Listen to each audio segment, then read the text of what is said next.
Abdullah bin Jahsy adalah putra bibi Rasulullah Umaymah binti Abdul Muthalib.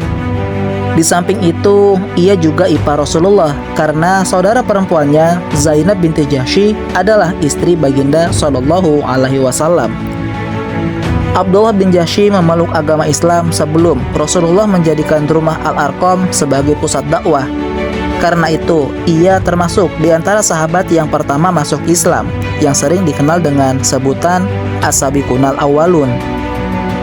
Ketika Rasulullah mengizinkan para sahabat untuk hijrah ke Madinah, Abdullah bin Jahsy tercatat sebagai orang kedua yang hijrah, yaitu setelah Abu Salamah. Bagi Abdullah bin Jahsy, hijrah ke Madinah bukanlah pengalaman yang baru. Sebelumnya ia pernah hijrah ke Habasyah, hanya saja kali ini ia bersama istri, anak-anak dan keluarganya yang terdekat. Setelah mereka keluar dari kota Mekah, kampung halaman mereka yang ditinggal terlihat sepi. Saat itu, para pembesar Quraisy berpatroli memeriksa sudut-sudut kota Mekah. Pimpinan mereka, Abu Jahal, segera mendatangi perkampungan Bani Jahsy dan mendapatkan rumah Abdullah bin Jahsy dalam keadaan kosong. Melihat harta kekayaan yang ada di rumah tersebut, muncul sifat tamak Abu Jahal. Ia pun mengambil seluruh harta tersebut dan merampasnya, tak terkecuali juga harta benda keluarganya yang lain. Ketika Abdullah bin Jahsy mengetahui hal itu, ia segera mengadu kepada Rasulullah. Rasulullah pun menjawab, Allah akan menggantinya dengan rumah yang paling baik di surga. Abdullah bin Jahsy merasa tentram tinggal di Madinah setelah ditempa dengan berbagai penderitaan selama hijrah ke Habasyah. Dia merasa damai bersama saudara-saudara se-Islam, kaum Ansor, setelah mengalami tekanan berat di tengah-tengah kaumnya sendiri. Walaupun harus bekerja keras untuk mempertahankan hidup bersama keluarga besarnya, namun ia selalu gembira. Untuk membentuk laskar Islam, Rasulullah memilih 8 orang yang dipandangnya mampu dalam berperang. Di antaranya adalah Abdullah bin Jahsy dan Sa'ad bin Abi Waqqas.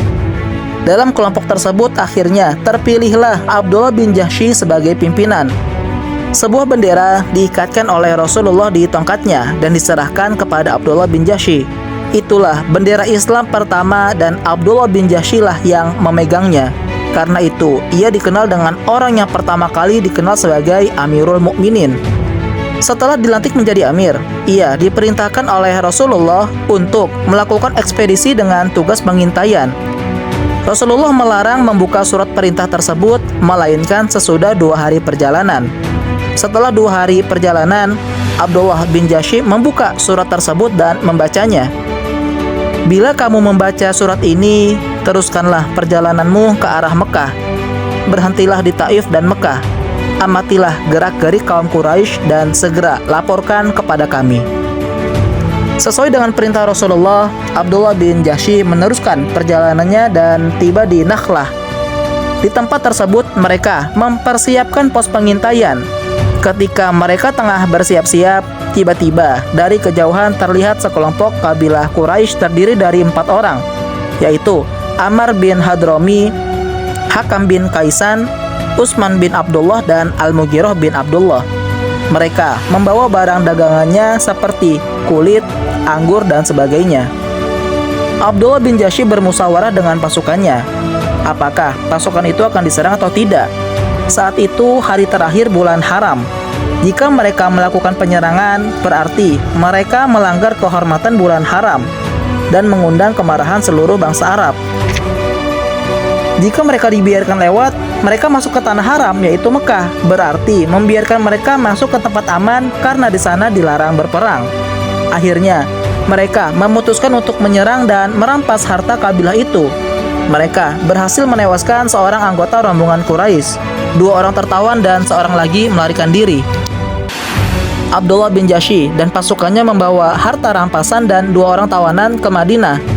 Begitu tiba di hadapan Rasulullah, beliau langsung marah karena Abdullah bin Jahsy dan pasukannya bertindak di luar perintah. Beliau bersabda, "Demi Allah, saya tidak pernah memerintahkan kalian menyerang, merampas, menawan, apalagi membunuh. Saya hanya memerintahkan kalian supaya mencari berita mengenai orang-orang Quraisy, mengamati gerak-gerik mereka, kemudian melaporkan kepada saya."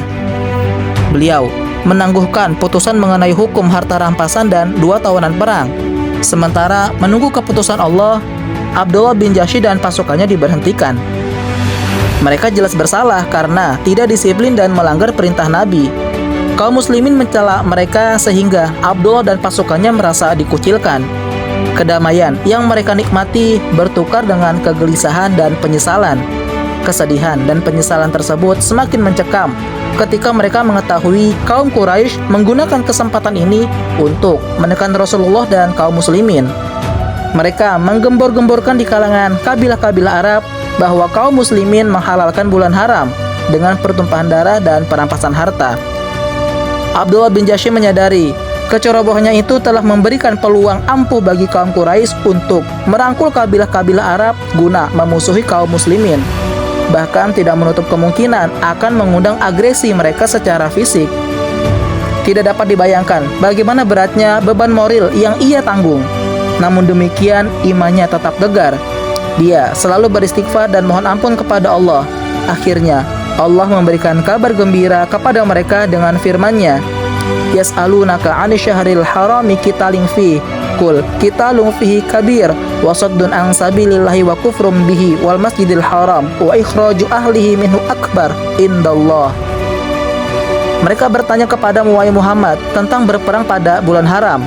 Katakanlah, berperang pada bulan haram adalah dosa besar, tetapi menghalangi manusia dari jalan Allah, kafir kepadanya, menghalangi masuk ke Masjidil Haram dan mengusir penduduk dari sekitarnya lebih besar dosanya di sisi Allah Subhanahu wa taala. Al-Baqarah 217. Setelah ayat tersebut turun, tenanglah hati Rasulullah. Harta rampasan disita untuk Baitul Mal dan kedua tawanan diminta tebusan Rasulullah, setuju dengan apa yang telah dilakukan oleh Abdullah bin Jahsy dan pasukannya. Karena peristiwa itu, dalam sejarah tercatat bahwa harta rampasan tersebut sebagai harta rampasan pertama dalam Islam. Musuh yang mereka bunuh adalah musyrik pertama yang tertumpah darahnya di tangan kaum muslimin. Bendera pasukan mereka pun adalah bendera Islam pertama kali yang diikatkan Rasul. Amir, komandan pasukan Abdullah bin Jahsy adalah orang pertama yang dipanggil Amirul Mukminin. Ketika terjadi perang Badar, Abdullah ikut berjuang bersama kaum muslimin. Dalam peperangan itu, ia cedera cukup parah. Pada saat perang Uhud, terjadilah sebuah peristiwa yang dialami oleh Abdullah bin Jahsy dan Sa'ad bin Abi Waqqas. Saat itu, keduanya berada di sebuah tempat yang agak terpencil. Sa'ad bin Abi Waqqas berdoa, "Ya Allah, pertemukanlah aku dengan musuh yang paling buas dan jahat. Aku akan berkelahi melawannya dan berilah aku kemenangan." Abdullah bin Jahsy mengamini doa tersebut seraya menambahkan, "Ya Allah, pertemukanlah aku dengan musuh yang jahat dan buas. Aku akan berkelahi melawannya dan aku tewas di tangannya." Dia kemudian memotong hidung dan telingaku. Ketika perang Uhud berakhir, ternyata Allah mengabulkan doanya. Para sahabat menemukan jasadnya tewas persis seperti doanya. Hidung dan telinganya buntung serta tubuhnya digantung dengan seutas tali. Allah memuliakannya dengan pahala syahid bersama Hamzah bin Abdul Muthalib. Keduanya gugur dan dimakamkan dalam satu kubur. Air mata Rasulullah mengalir membasahi kubur mereka, menambah harumnya darah syahid yang tertumpah melumuri jasad. Semoga Allah meridhai mereka. Allahumma ighfir lahum wallahu a'lam bissawab.